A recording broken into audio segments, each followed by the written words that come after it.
ज्यावेळेला आपल्या महाराष्ट्रामध्ये लाडकी म्हणजे इथून तिथपर्यंत सर्व घटकांना जात.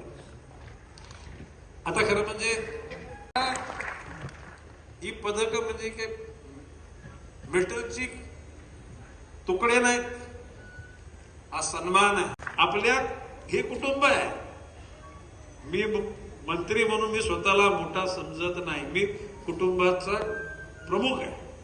कॅप्टन दर्शनास आले की कितीतरी जागा रिकाम्या झाल्या, रिटायर्ड झाले लोक, त्या ठिकाणी भरती झाली. म्हैसकर साहेब आपल्याला आता एकूण लेखाजोखा घ्यायला लागेल. कुठल्या ही झाडं सुद्धा तोडण्याच्या प्रकारामध्ये होता सन्मान करण्याचा दिवस आहे. जगाच्या पाठीवर वनाच्या ह्या दिवसाला अन्न इनोच्या माध्यमातून